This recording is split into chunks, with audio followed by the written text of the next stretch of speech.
All right, Aaron Donald. Similar issue with him, and that was the surprise that popped up on Sunday during the pregame show. I caught wind of it before we started the 5-hour extravaganza that Rodney was going to say something about Aaron Donald that was really going to stir things up.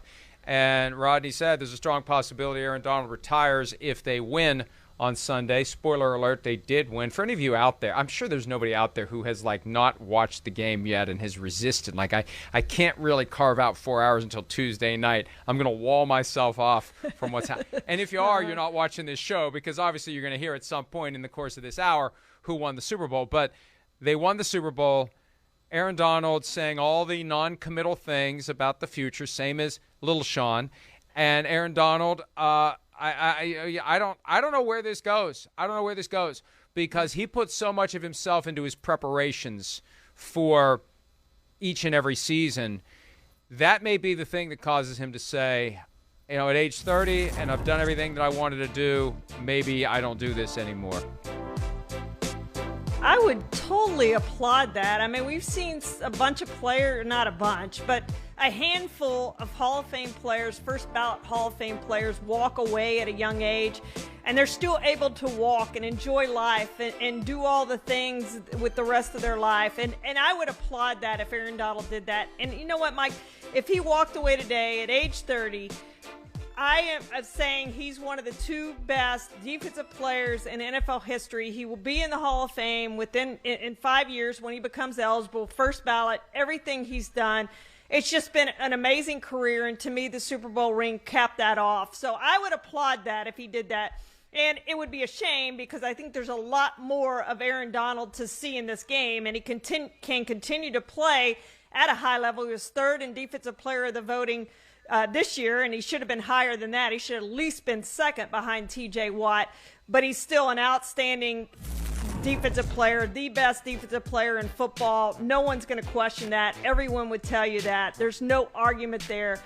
Great player, one of the greatest players in history, period, end of story. He also should have been Super Bowl 56 MVP. That is a topic that we will be discussing later in the program.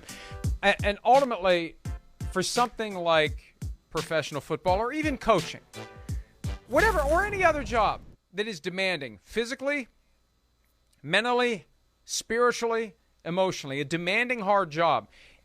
If you don't want to do it, don't do it.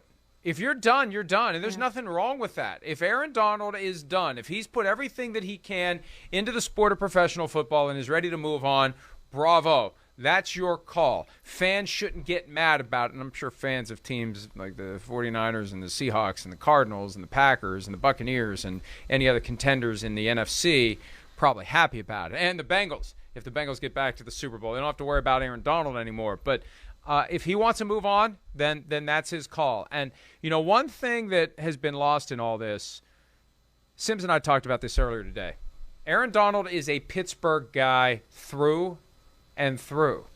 And as I've learned very recently, living 100 miles south of Pittsburgh and being in Los Angeles for 9 days, it is like you got on a rocket ship and went to a different planet. It really is. Yeah. I'm not passing judgment. I'm saying it is the equivalent of going to a completely different galaxy between Pittsburgh and Los Angeles. And you're there for 5 months out of the year, minimum. That's your life. That's where you are. And that's part of the overall toll that it exacts upon you as a human being. There's only so much crap any of us can deal with.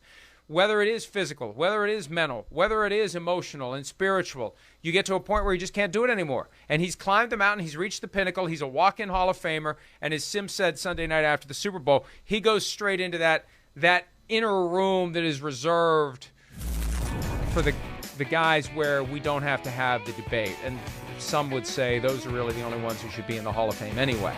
That everything else is filler.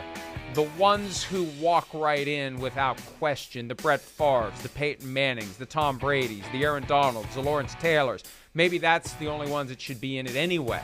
But that's where Aaron Donald goes. Know it when you see it, Hall of Famer, and if that's what he wants to do, that's his prerogative. And Charean, if this is also a leverage play to replace the final 3 years of a contract that is due to pay out a total of $55 million, more power to him. It's time for Stan Kroenke, who's been ripping bills off that big-ass bankroll. You know, he's got that George Costanza wallet that he pulls out. Only it's not coupons for a free Save the Tiger poster from the Exxon station in Fort Lauderdale. It's cash, baby. Cold, hard cash, filling up that hamburger-sized wallet. It's time to start paying. If you're going to fork over $790 million without blinking to St. Louis, it's time to start paying your guys who got you that trophy that you seem to be so immediately in love with. And if you want to keep Aaron Donald, you got to pay him. If you want to keep Sean McVay, you got to pay him. And there's a damn thing wrong with Aaron Donald or Sean McVay saying, hey, Stan, you want to keep me here? Time to pay me.